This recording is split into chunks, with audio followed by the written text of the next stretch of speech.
কোনো রাজনৈতিক দলে নিষিদ্ধের বিধান রাখা সহ বেশ কিছু বিষয়ে আন্তর্জাতিক অপরাধ ট্রাইব্যুনাল আইনে সংশোধনী প্রস্তাবের খসড়া আগামীকাল উপদেষ্টা পরিষদের মিটিংয়ে উত্থাপন করা হবে বলে জানিয়েছেন আইন বিচার ও সংসদ বিষয়ক উপদেষ্টা অধ্যাপক ডক্টর আসিফ নজরুল। তিনি আজ সচিবালয়ে আইন বিচার ও সংসদ বিষয়ক মন্ত্রণালয়ের সভাকক্ষে অনুষ্ঠিত প্রেস ব্রিফিংয়ে একথা জানান। উপদেষ্টা বলেন, খুন, গুম, নির্যাতনের মতো মানবতা বিরোধী অপরাধের দায়ে কোনো দল বা সংগঠন দোষী সাব্যস্ত হলে সেই দল বা সংগঠনের নিবন্ধন স্থগিত বা বাতিল করা যাবে।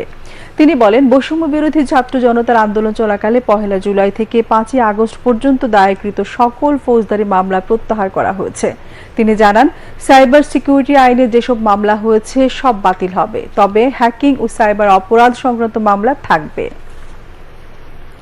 এবং এই যে একটা বিরাট 4,500-এর বেশি পদ, আপনারা জাস্ট ইমাজিন করে দেখেন যে আমরা কোনো পাবলিক সার্ভিস কমিশন না, আমরা কোনো জুডিশিয়াল সার্ভিস কমিশন না।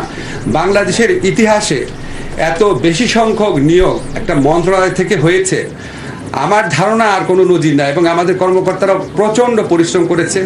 প্রায় 90,000 থেকে 1 লক্ষ আবেদনকে স্ক্রুটিনি করে 4,300 জন আইন কর্মকর্তাকে নিয়োগ প্রদান করা হয়েছে গত 3 মাসের মধ্যে।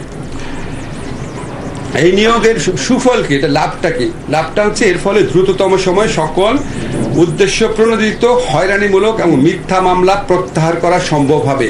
কারণ আপনি জানেন, বিগত সরকার আমলে অনেক মিথ্যা মামলা, গায়েবী মামলা হয়েছে।